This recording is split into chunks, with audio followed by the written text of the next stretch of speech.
Assalamualaikum warahmatullahi wabarakatuh.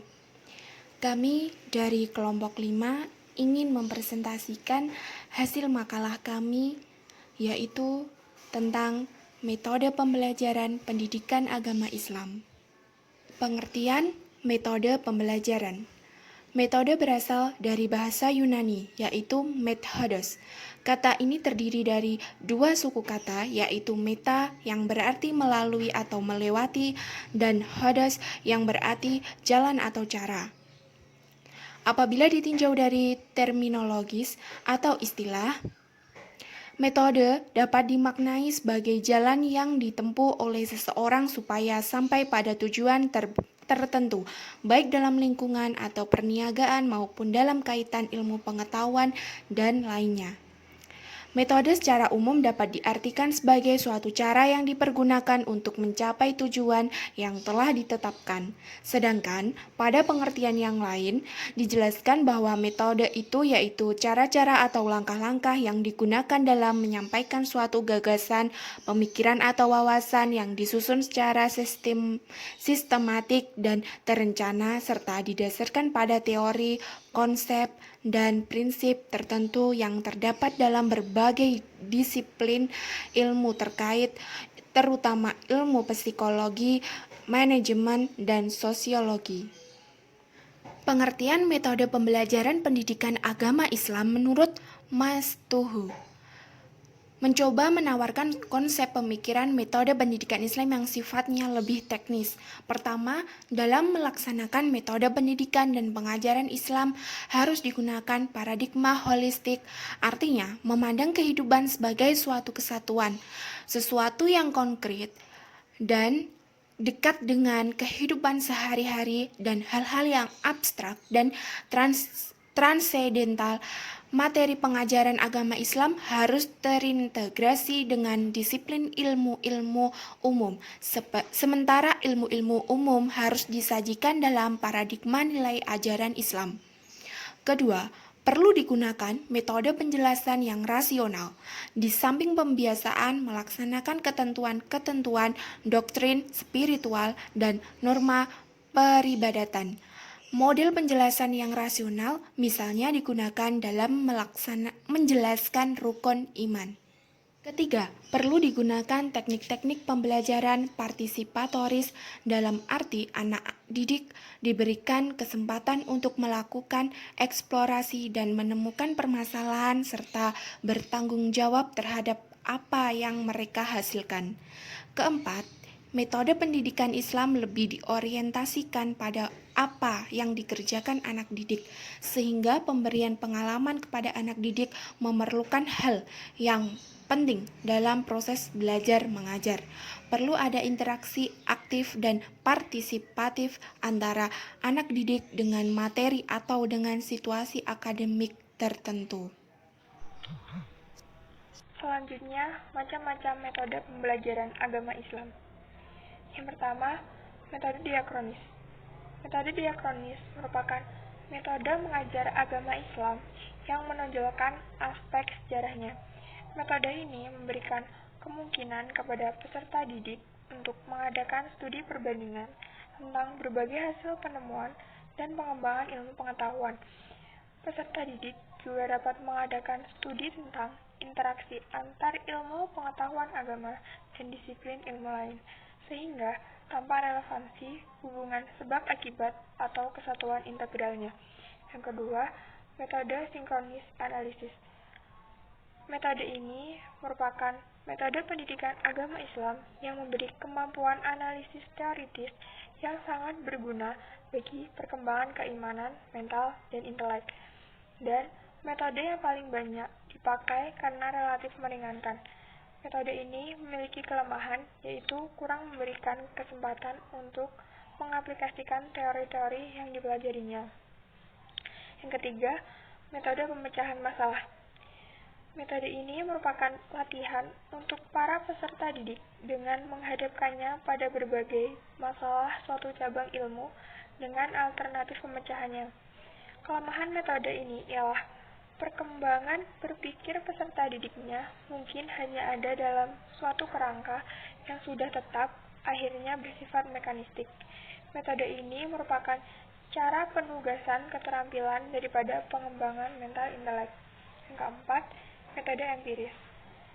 Metode empiris merupakan suatu cara mengajar yang memungkinkan peserta didik untuk mempelajari ilmu agama melalui proses realisasi dan aktualisasi tentang norma-norma dan kaidah agama melalui suatu proses aplikasi yang menimbulkan suatu reaksi sosial.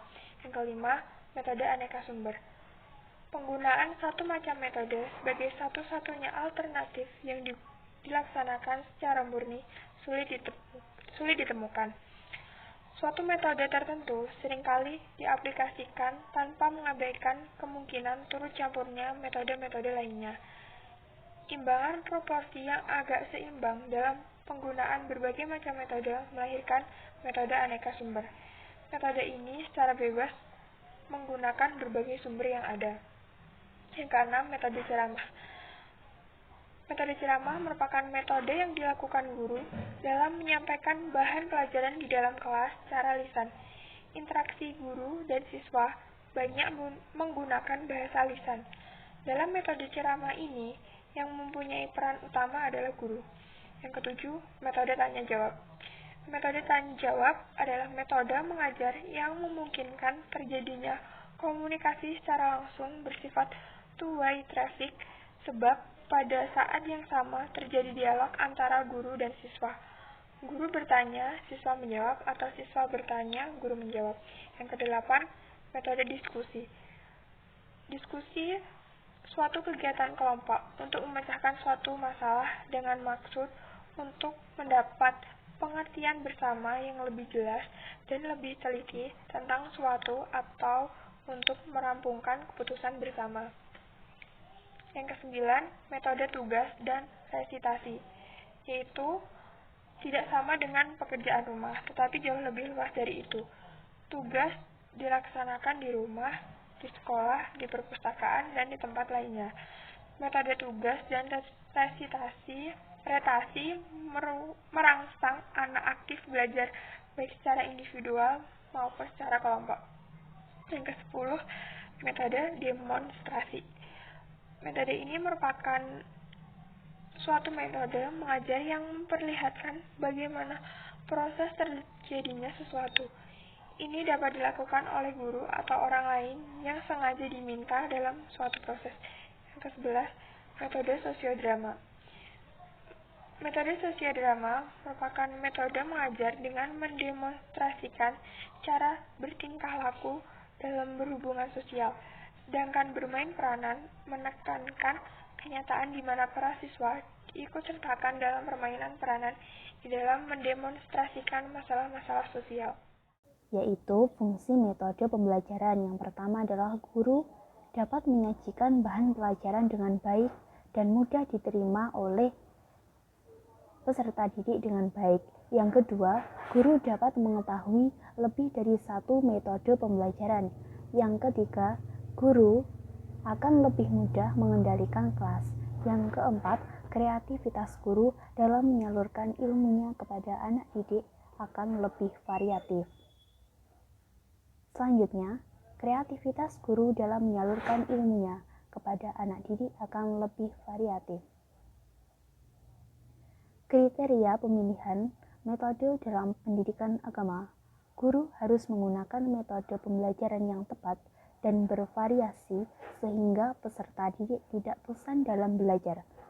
Seorang guru bila tidak menguasai cara penyampaian materi pelajaran, maka guru tersebut hanya akan mengajar dengan bahan yang diajarkan tanpa mengaitkan materi dengan kenyataan dalam kehidupan sehari-hari. Mengajar tanpa memperhatikan kemampuan dan kesiapan peserta didik merupakan salah satu faktor utama yang mengakibatkan rendahnya mutu pendidikan agama.